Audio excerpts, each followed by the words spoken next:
Okay. Let's go over here. Gentleman right there. Thank you. Mr. Jaitley, I think taking a different lens now at the relationship, looking at the economic relationship, I think some of the reforms that your government had instituted, patent reforms, Insurance Act amendments and things, really did help build a solid support from the United States side, from the business community. There's a few other reforms that are in motion right now, Insurance Act, banking, retail trade. I wonder if you could talk a little bit about what you see as the possibilities for those areas to open up, which could unlock a new, I think, wave of investment from American companies. See, when I come to these specific areas you're asking a question, I'll only urge you, as far as the reform process is concerned, to keep one broad parameter in mind.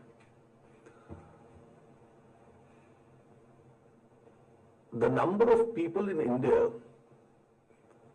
who live below the poverty line is still very large. Therefore, India is a democracy which became independent in 1947. And at a time through the 50s and the 60s and the 70s where democracies world over were being toppled through army dictatorships, through other coups, etc., India at least has a distinction, despite being a little less than developing economy at that time, to literally get strengthened in its democratic values with every day that passed. We only had a small aberration in the mid-70s. Therefore, always bear in mind when we speak of the reform process in India, it's an economy where a very large number of people have still not tasted the fruits of economic development and growth. So economic reform in societies like ours is necessary. We in my party are committed to it. But at the same time, economic reform is also an art of the possible. Therefore, to be able to push an economic reform in an Indian society, despite all this, so you're a democracy where reforms at times, because they immediately don't benefit every man, and some perceive it as only beneficial to the few, therefore a resistance picks up. We are a divided democracy in the sense that any government of the day, my government didn't have a majority in the upper house, the present government didn't have a majority in the upper house. And therefore a large amount of cooperation between various parties is required. And therefore economic reforms in India always is an art of the possible. Now from 1991 to 2004, slowly but surely every successive government, and you had three different shades of government. You had the Congress government, you had the United Front government, you had the NDA government, slowly but surely moved in the direction of reforms. Some reforms have slowed down post-2004. So the present government in power, when they were in power from 91 to 96, their speed of reform was far more than what it's been now. I think it will depend a lot on the government-opposition dialogue as to how fast this can happen. The government has not even seriously begun this dialogue. But I can only indicate to you that one important reform came on the last day of the last session of Parliament, which was the pension law in India. Now, the pension law was likely to be defeated at the time of introduction itself, let alone being debated in Parliament, because there was a section which was showing great opposition. The government hadn't done its homework and didn't have the numbers to even introduce the bill. Now, it was at this stage that my party took an impromptu decision on the floor of the House to get up and support the government on the pension bill, and we saved the bill. And now, hopefully, as and when it comes, with or without changes, it may move a little forward. I think India broadly is committed to reforms. The speed of the reform depends on the will of the government of the day on that given day.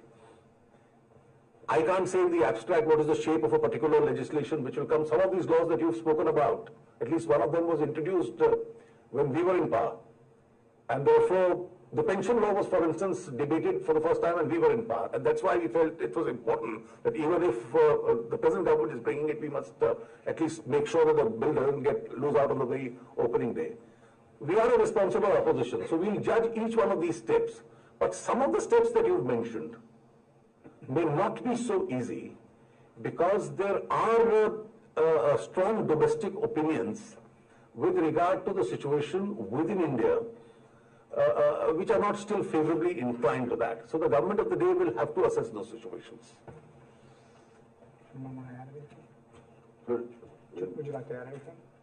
not to this, I think Okay, it has been very comprehensive, but I'll take any further questions. Okay, fine. Yeah.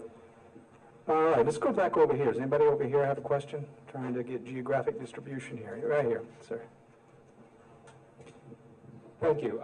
First of all, Mr. Jaitley, let me say how much I appreciated your positive remarks about the implementation of the deal. Certainly, none of the fears about how the nuclear deal could adversely impact India's nuclear weapons program have been borne out. That is, there's been no impact whatsoever on India's strategic program from the deal. But the one issue that continues to hang over this from a Washington perspective is the question of how to fulfill the positive promise of the deal, specifically in terms of attracting international investment to India's civil nuclear sector and expanding the availability of civilian nuclear power in India through the presence of American and other international companies. This became wrapped up last fall in the question of the nuclear liability law. And I'd be interested to hear your thoughts on how best the government in Delhi might be able to navigate around these issues now. And I would just underline, from a U.S. government standpoint, we certainly have no wish to inject ourselves into what you properly note as a complicated domestic scenario.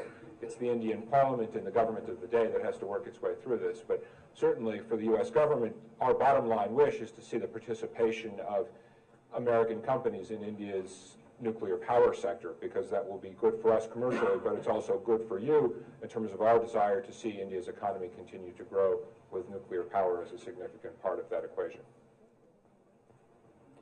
See, the nuclear, I'll just make a comment before. You want to say something? Yeah, I'll say, just broad point you make. See, the nuclear liability law obviously was required once the deal became a done deal and a reality, irrespective of one's opinions on some aspects of the deal. Since the government of the day had decided upon it, the liability law itself was essential, because once you operationalize the deal, then what happens in the event of some unforeseen situation taking place? Now, since there was a divided opinion on the deal itself in India, at one stage there was a likelihood of a strong opposition to the liability law itself. Now, it was at that stage, it was one of those instances, in fact, while speaking on it, I mentioned in the Indian Parliament that the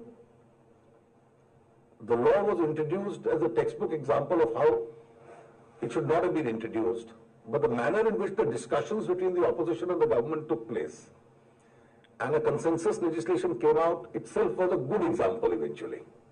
Therefore, every clause of this bill was both in and outside Parliament as a part of the legislative debate and informal consultations between the opposition and the government. So every word of it was seen through the microscope. In fact, after it was cleared, there were some parties, the left parties, which still did vote against the bill. But eventually the bill was passed with a much wider consensus. And that's one response to what Sadanand also had asked.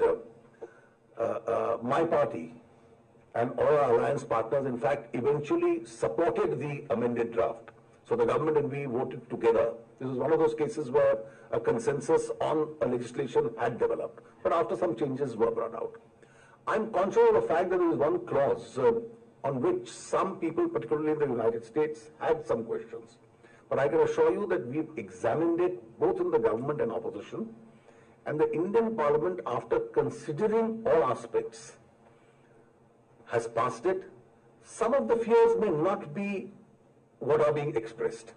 And that is why the initial response from what I hear from the government of the suppliers, at least from some areas, has begun, and I'm sure that others within the United States and elsewhere who want to become suppliers of film will also realize that it's a fairly safe regime to invest in.